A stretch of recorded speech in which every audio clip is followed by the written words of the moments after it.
Halloween with this man, but even greater bliss to be honoring him tonight. Timmy, come get your protein bar and your award. I love you. I love you.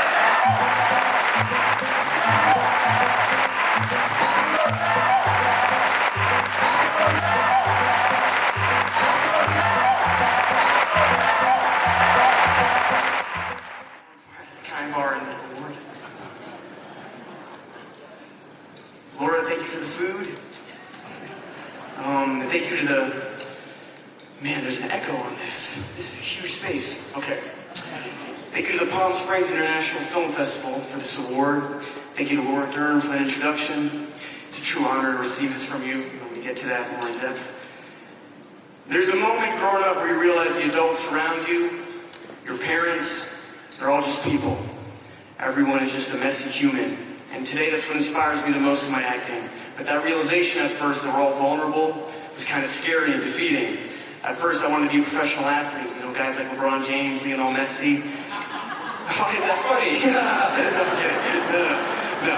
They inspired me with their invincibility. I looked in the mirror, I humbly realized I'd never be an athlete for many reasons. Freakishly small frame, but more importantly, my glaring lack of athletic talent.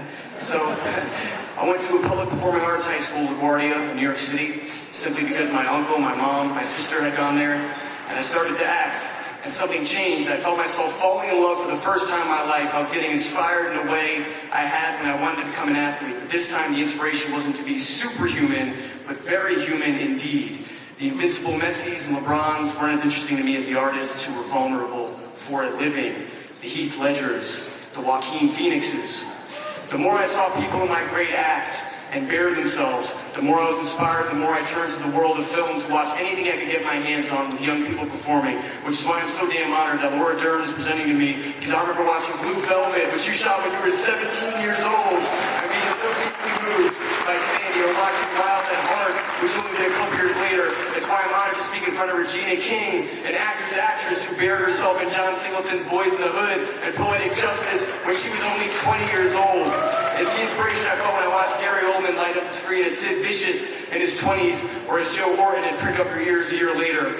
It's the feeling I got when I was at the Angelica Theater in 2016. I saw the screen credit directed by Barry Jenkins after seeing Moonlight, and it took me hours to remove the knot from my throat. And it's the feeling I got when I walked around Spike Lee's production office in New York in 2015, because I went to school with Spike's daughter, and I was helping her return some film equipment for a music video shoot.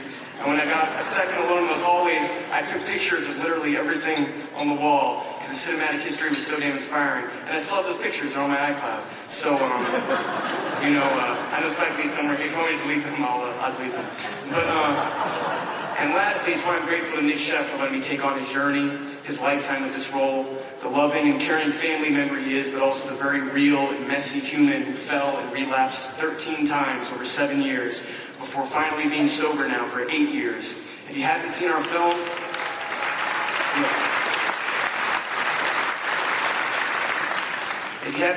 I'm imploring you to see it. If you don't want to see it, just read Nick's memoir, and I implore you to, because it's a reminder of how messy we can be as people, but how from that adversity we can triumph, we can be better from it. Real humans, real stories, the dedicated focus on bringing light to humanity authentically is fucking inspiring, and I look forward to a night acknowledging not our invincibility, but rather the art in our flaws. Thank you for this honor.